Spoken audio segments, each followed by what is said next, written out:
The room was too quiet for what was about to happen. Burnished hardwood floors. Red and gold scrolls hung with calligraphy no one dared translate aloud. A half-circle of silent spectators, masters, students, donors, all seated along the wall, shoes off, back straight. In the center stood the man who thought he owned the room, Sifu Lang, silk jacket, polished stance, and hands like knives. Everything about him was crisp, sharpened, deliberate, and right across from him, standing like he didn't belong because he didn't, was Jason Statham. No uniform, no stance, no words, just arms down at his sides, casual pants, soft sneakers. A tourist in a fight he didn't ask for. Lang was speaking again, pacing like a showman in his own theater. His voice didn't rise, but every syllable was meant to land with weight, educational but cutting. Explaining the principles of Wing Chun to the audience, using Jason as the contrast. Jason didn't interrupt. He hadn't spoken since he walked in. People assumed he was there to observe the event, maybe donate, maybe pose for a photo with the Sifu. That's how it started. But Lang didn't like observers, especially not famous ones, especially not silent ones, so he invited Jason into the ring, publicly. As an honored guest, of course, just a quick demo, just to show the contrast between cinema and real internal art. Jason accepted. Now they stood just feet apart, Jason's breathing steady, Lang's grin tight. No one noticed the tension in the air until Lang moved, not a strike, just a test. A chain punch flurry, light contact, centerline focus designed to teach. He tapped Jason's chest twice fast. Not hard enough to bruise, but with just enough smugness to send a message. You're out of your element. Jason didn't flinch, didn't blink, didn't lift his hands. The audience chuckled politely. Lang smiled wider. He circled, threw a tan sow feint and lopped a palm toward Jason's collarbone. Jason pivoted slightly. Let it graze. Let Lang feel like he landed it. Lang stepped back with a bow-like gesture, humble on the surface, gloating in his eyes. Then came the mistake. Lang locked Jason's wrist with a light lap sow, showing the class how a redirection worked in real time. He started talking about sensitivity, about energy reading, about how trained hands don't react, they listen. And Jason, he listened too, but not with his ears. He'd already mapped the room, the exits, the tension in Lang's left knee. He'd read the Sifu's breath pattern, his spacing discipline, his overconfidence in trapping without backup. Jason had learned systems that borrowed from Wing Chun's foundation, but bypassed its flourishes. Not for points, for endings. Lang tried again, faster this time. He shifted Jason's arm down and swept a high palm strike toward his neck, not full power but enough to shock. Jason moved, just once. A simple shift of his elbow, a redirection of pressure, and Lang's wrist suddenly locked itself between Jason's forearm and shoulder like a hinge. There was no force, no power, just position, and Lang, Sifu Lang, pride of 4 generations, froze. The trap was real. His own energy had boxed him in. Jason didn't hold him. He just stood still. Lang twisted. Nothing moved. He tried to step back. Jason released him before the embarrassment became injury. Lang stumbled, caught himself, straightened. No smile now. The room had gone dead quiet. No polite laughter. No applause. Just the soft buzz of a ceiling fan and the weight of tension nobody knew how to name. An older man in the front row, maybe mid-70s, leaned to the younger student beside him and murmured something. The student sat up straighter. His eyes didn't leave Jason. Jason took a step back and resumed the same relaxed stance he'd entered with. No fists up, no guard, just presence. Lang circled again, but slower this time. Not speaking, he approached with another motion, an elbow sequence paired with a trap, something cleaner, deeper in the Wing Chun curriculum. Jason didn't counter, he stepped into it.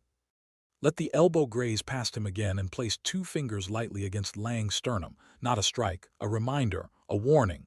Lang froze mid-flow, his balance off. His face strained. Jason stepped back again. Let the silence hang. What no one in the room knew was that Jason had trained under a man who didn't teach systems. He taught real fights, war zone engagements, 1-second decisions. His system borrowed from Wing Chun, respected it. But where Sifu Lang layered his style with generations of form, Jason had been stripped down to survival, and survival was silent. Lang tried one more time, a pivot, a low-line kick, and a wrist drag aimed at trapping Jason's right arm. Jason allowed it for half a second, then turned his hand inward, letting Lang lock himself again. This time Jason rotated out, swept Lang's leg with a tiny redirect and gently guided him down to one knee. No aggression, no showmanship, just command.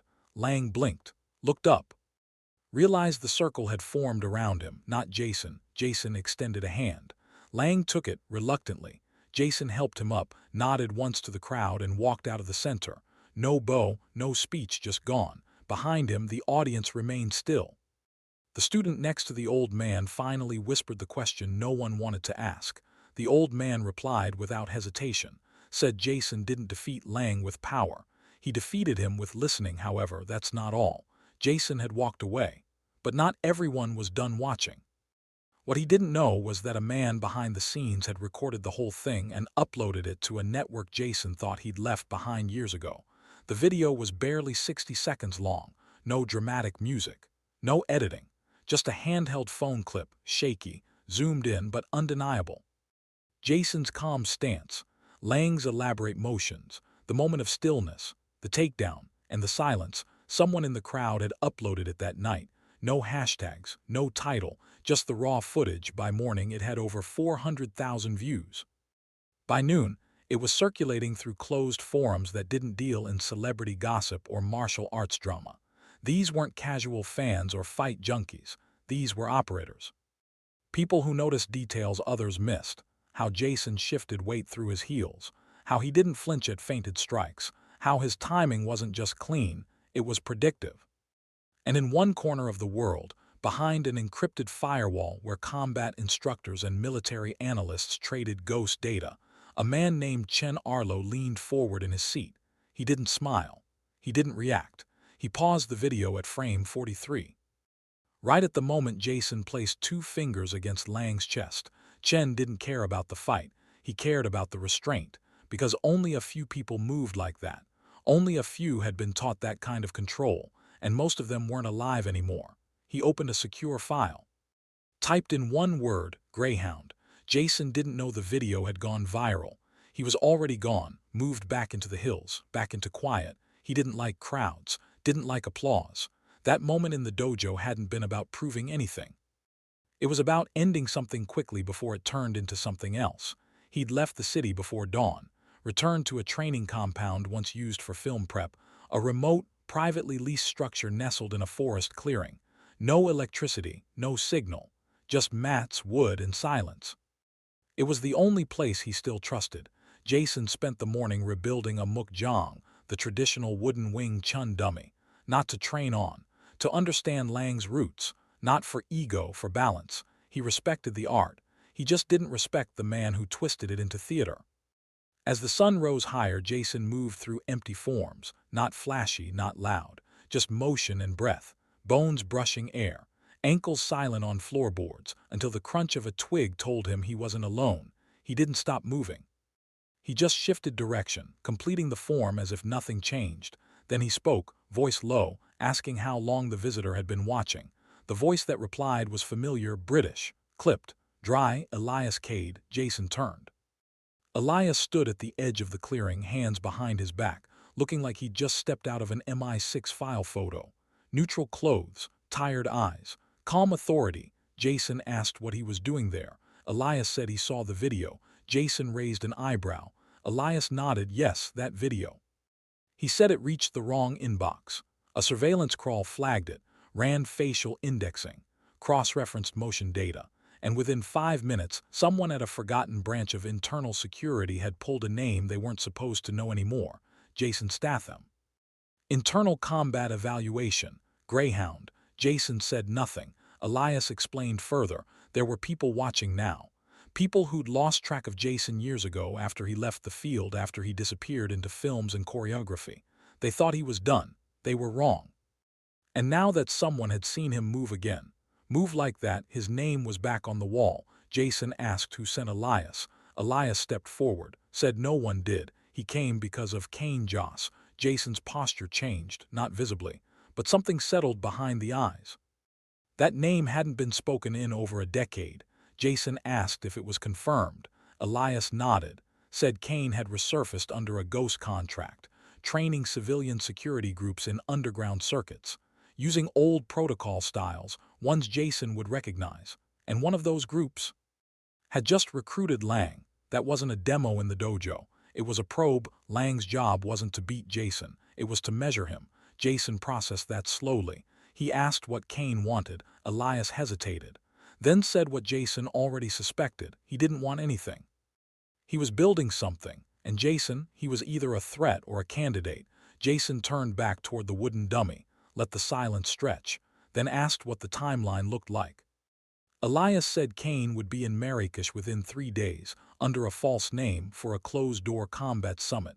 No spectators, just private contractors, strategists, buyers. Jason nodded once, then asked Elias to arrange travel. No entourage, no prep, just a bag and a name. Elias asked what Jason planned to do. Jason's voice dropped lower than before. Remind him what silence sounds like. Elsewhere, in a high-rise apartment in Marrakesh, Kane Joss watched the same video on loop. He didn't look like a fighter. He looked like a professor, thin-rimmed glasses, linen shirt, sandals, but his eyes tracked every frame like a predator. He paused the video at the same moment Chen had frame 43. He didn't smile. He whispered Jason's call sign to himself, then tapped a button on his tablet, pulling up a list of names. One was already highlighted. Lang failed. Kane tapped a new name, one that hadn't been seen in public since the Istanbul riots. Then he leaned back in his chair, voice low, send him. Meanwhile, the flight to Marrakesh was quiet, but the moment Jason stepped off the plane, he could feel it. He wasn't being followed. He was being expected. The air in Marrakesh was dry and humming, not the kind of heat that smothered, the kind that whispered, that coated every breath with dust and tension. Jason stepped off the tarmac, his bag slung over one shoulder, sunglasses low on his nose. Nothing flashy, just another man in transit, but every instinct in his body told him the same thing. This wasn't arrival, it was invitation. The car waiting for him wasn't marked. The driver didn't speak. The route they took curved off the main road before hitting the city, steering toward a walled compound outside the urban grid. From the outside, it looked abandoned, an old villa turned warehouse, cracked plaster, iron gates, faded paint. Inside, different story. The moment Jason passed through the inner door, he clocked the heat map lighting, the cameras hidden in air vents, the scent of linseed oil and sweat baked into the padded floor. A private training hall, large enough to host 10 fighters, empty. Except for one man, mid-40s, scar above the left eye, slight limp in the right foot, wearing a sleeveless compression shirt and gloves without padding. He stood in the center of the mat, arms crossed. Not Kane, someone sent by Kane. Jason stepped forward, quiet. The man didn't speak. He just nodded toward the mat. Invitation accepted. Jason dropped his bag without a word and stepped out of his shoes. He knew exactly what this was. Not a fight, not yet. A data collection. The man before him was an observer disguised as a challenger, trained to measure, not win. To gauge Jason's limits and movement style, then relay the findings back to Kane's handlers. Jason didn't mind. Let them watch. He took his position, not a stance, just posture. Open, unreadable. The man moved first, quick, controlled. A Muay Thai blend with judo grapples underneath. Low kick, feint high, close the distance for a shoulder toss. Jason absorbed the rhythm, didn't counter, adapted. Slipped inside the feint, brushed the man's forearm aside and redirected his step into a full pivot, causing him to overshoot and lose angle. Jason didn't strike. He stepped away. The man reset, sharper now. He came again, faster. A 5-strike sequence meant to crowd Jason's space and force reaction. Jason offered none. He moved through the sequence, neutralized it with silence. One palm check to the ribs, one elbow float to the tricep, a pivot. The man found himself behind Jason before he realized the fight had shifted. And that's when the surveillance room upstairs caught it, frame by frame. Jason was not defending. He was guiding, turning energy into space, force into distance. The same principle Lang had misunderstood, but here Jason had no audience, no need for control. He was simply warning them, I'm not here to entertain, I'm here to end this. The match ended when the man dropped to one knee, winded, and touched the floor, not out of defeat, out of understanding. He stood, bowed, and walked off the mat without a word. Jason turned. Another man entered, younger, lean, different style. They kept coming one by one. Kane's fighters, each more refined than the last. each trained to pull a different system from Jason. Boxers, wrestlers, Krav Maga hybrids. Jason moved through them like a whisper, not dominating, dissecting, until finally, after the fourth challenger stepped back without a scratch, the door at the far end opened, and Kane Joss stepped in. No ceremony, no announcement, just presence. He wore a white button-up rolled at the sleeves, barefoot, no weapons. Jason didn't move. Kane nodded once, stepping onto the mat. "You came," he said without saying it. Jason simply stood. Kane began to circle. He spoke slowly, not to taunt but to narrate. This was his theater now, and Jason was his audience of one. He talked about control, about how everything they used to believe in had been shattered by time and compromise. He said the world no longer belonged to nations, it belonged to influence, to operators who could act without allegiance. He said he wasn't building an army, he was building a language. Jason didn't reply. Kane stepped closer. Then faster, a Wing Chun burst straight to Jason's chest. It came fast, deceptively clean, but Jason had seen it before. Lang's version was formal, Kane's, weaponized. Jason didn't block it. He entered it, stepped straight through the line and turned Kane's elbow in mid-flight, catching him in a crossbind that forced both arms to collapse into his own chest. Then Jason tapped him behind the knee with a step-through. Kane staggered, regained balance. Smiled, not in pain, in recognition. He said Jason hadn't lost it. Jason said Kane had never earned it, then moved again. The room didn't shake. The crowd didn't cheer. There was no audience, just two men, one trying to recruit the other. One dismantling the illusion with every strike. Kane launched a low kick. Jason checked it. A snap elbow. Jason turned the angle, locked the wrist and pushed him off balance. Kane recovered with a backstep spin. Jason pivoted out, came in close and ended it with a single palm to the center chest. Kane collapsed onto the mat, breathing, not broken, but finished. Jason stood over him. No rage, just finality. Kane didn't look up. He said Jason still thought in right and wrong. Jason turned, then said without turning back, "No, I just remember what happens when men like you aren't stopped." Jason left the mat, bag in hand. By the time he stepped back into the desert air, the sun had dipped low. But something in the air had changed. The city wasn't watching anymore. The world was. And Jason, he wasn't running. He was clearing the board. The compound wasn't silent after Jason left the mat.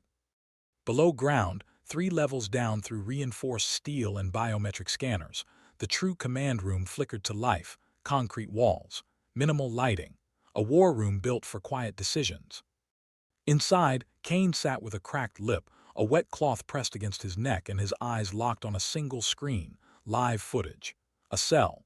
And inside it, standing barefoot, breathing slow, calm, was a man Jason didn't know existed, Anton Rhee. There was no record of Anton in any open database. No passport, no history. But inside black archives, the kind Jason had once been tasked with scrubbing, there were fragments. Not just a fighter, not just a student, a mirror. Jason was what happened when combat evolved under discipline. Anton was what happened when it evolved under rage. Kane tapped a button. An encrypted voice message transmitted through the floor speaker. "It's time. He's not finished. You will be." Anton raised his eyes, nodded once, and stepped toward the cell door as it unlocked with a hydraulic hiss. Jason had returned to his Marrakesh safe house. He didn't sleep. Instead, he sat cross-legged on the floor, going over the names, the faces, the patterns. Kane wasn't recruiting for profit. He was recruiting for position.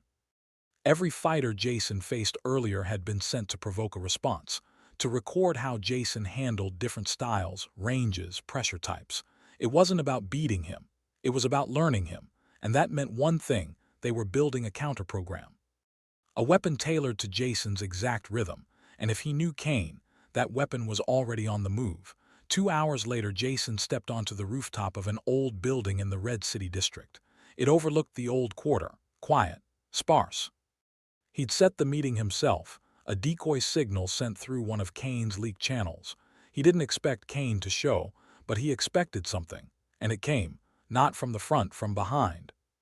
Jason turned, pivoting on instinct just as a high vertical elbow swept past his cheekbone with surgical aim. No street thug. No amateur, trained, efficient, focused. Jason fell back 3 steps and circled. The man who now stood opposite him was different. No tension, no posturing. Just stillness. His arms lifted in a modified Wing Chun guard but stripped of tradition. Angular, faster, evolved. Jason moved first this time, a low feint. A test. Anton didn't react. Jason pushed harder, combination forward, trapping elbow, neck control attempt. Anton entered the angle perfectly, countered with a double hand redirection and nearly locked Jason's own arm against his shoulder. Jason slipped free just in time. But that half second, that moment of imbalance, it told him everything. This wasn't a student, this was a response. The rooftop fight was soundless, only shoes tapping concrete, wind brushing clothes, bodies shifting with fluid, precise efficiency. Jason tried pressure, close quarters, sweeps. Anton absorbed, reversed, redirected. He wasn't overpowering Jason, but he was nullifying him. Using Jason's own patterns, his learned control against him. It was like watching his reflection learn in real time. Jason adapted, switched rhythm, no longer centerline. Now offset, dirty boxing, knee shields, off-angle strikes. Anton adjusted again. They weren't just fighting. They were testing evolution itself. One built through missions and scars, the other through surveillance and programming.